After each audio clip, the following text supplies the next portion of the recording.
Kalau kata Bu Sri Mulyani, ya emang udah takdirnya orang Indonesia susah beli rumah. Bahkan ada laporan Bank Dunia yang bilang kalau harga rumah di Jakarta itu udah lebih mahal daripada harga rumah di New York. Jadi, jangan beli rumah di Jakarta.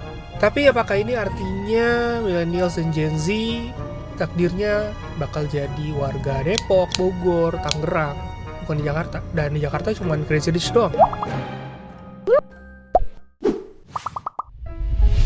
Semua ini dimulai dari harga. Lihat tuh, harga rumah 10M. Padahal lebih dari 50% konsumen itu pengen rumah yang harganya 600 juta ke bawah gitu ya. Tapi ya, mana ada. Nah, sebelum lu komen tapi bang nih ya, gua tuh ngomongin jutaan nasib anak muda, bukan hoki 1-2 orang doang.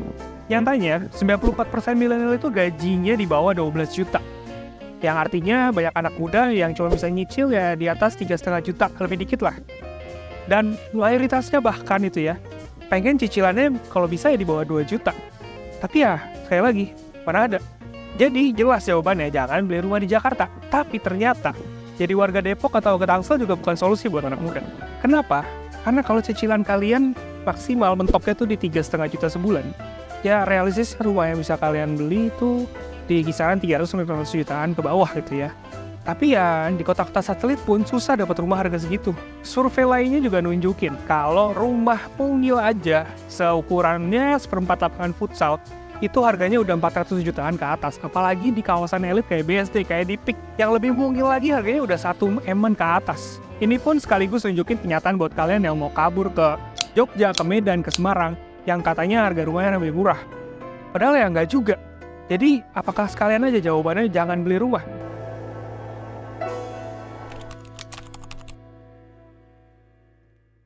Karena kondisi ini muncullah gerakan nyewa rumah aja ketimbang nyicil rumah. Karena ya kalau hitung-hitungan lebih cuan lah daripada nyicil rumah. Contohnya artis satu ini yang udah terkenal punya duit banyak tapi malah prefer ngontrak karena ya lebih mudah dan praktis.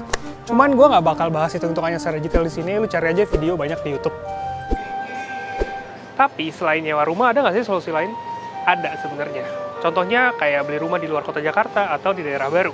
Namanya Monica, pekerjaannya karyawan swasta. Lama banget ya, kayaknya mulai nyari rumah itu udah dari tahun 2019 kayaknya udah mulai cari rumah ya.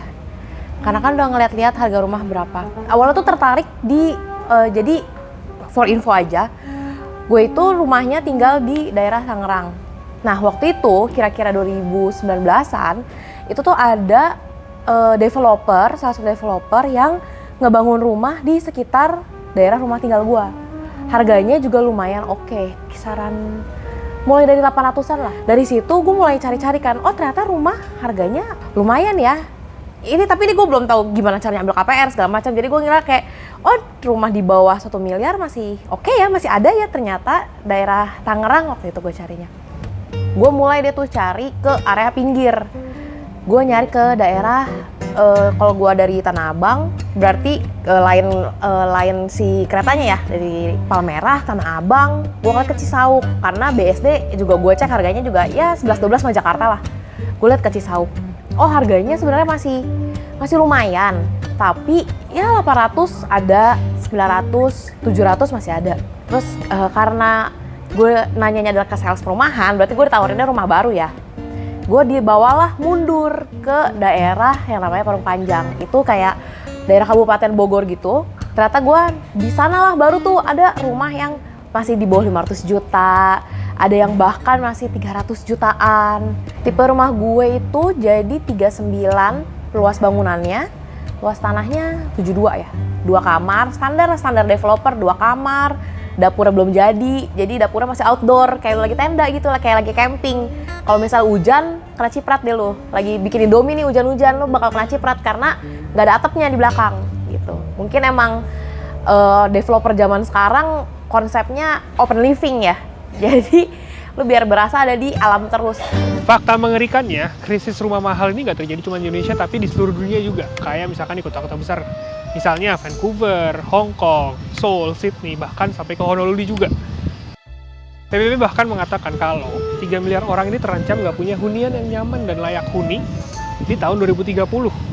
Cuman negara-negara yang pemerintahnya bagus aja kayak Singapura atau Jepang lah yang bisa nyediain rumah-rumah murah buat warganya. Tapi situasi bisa aja berubah. Misalnya kayak di pasar properti di Cina yang lagi hancur lebur karena anak mudanya udah nyerah beli rumah.